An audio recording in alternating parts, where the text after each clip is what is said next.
Samantalang humarap si Pangulong Aquino sa mga residente at business leaders ng Cagayan de Oro City sa Misamis Oriental. Pinaabot niya ang paghanga sa kanilang tibay at determinasyon sa harap ng matinding pagsubok. Mag-uulat ng live si Elena Luna. Magandang hapon sa iyo, Elena.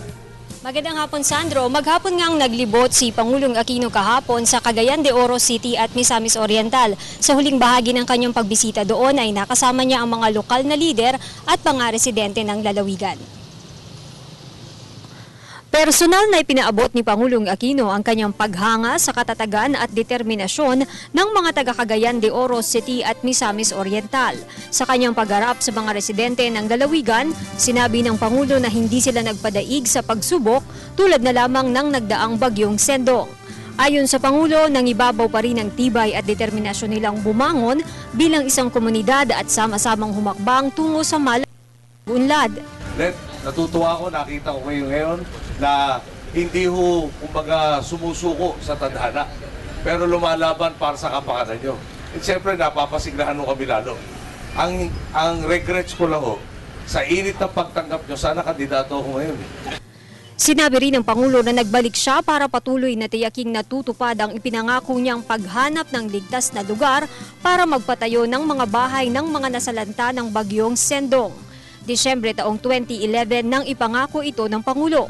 Enero noong isang taon, bumalik siya ng Misamis Oriental at Lanao del Norte para puntahan ang relocation sites. Sa Cagayan de Oro City, 15 ang resettlement sites.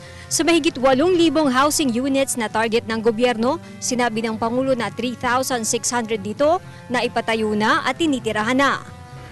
Ito mga bayan ho nyo, titira na by April.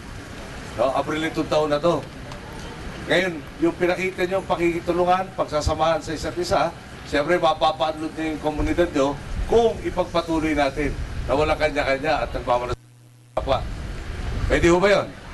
Ang mga bahay na ito ay pinapatayo sa mga lugar na ligtas at malayo sa peligro, batay na rin sa pagsusuri ng Mines and Geosciences Bureau. Ayon kay Pangulong Aquino, hindi natatapos sa pagpapatayo ng bahay ang pag-aruga ng gobyerno sa mga residente ng Cagayan de Oro City at Misamis Oriental. Sa pangunguna ng DSWD, sinusuportahan din ng pamahalaan ang edukasyon, kalusugan at kabuhayan ng mga residente sa pamamagitan ng Core Shelter Assistance Program, Self-Employment Assistance Kaunlaran Program at Pantawid Pamilyang Pilipino Program.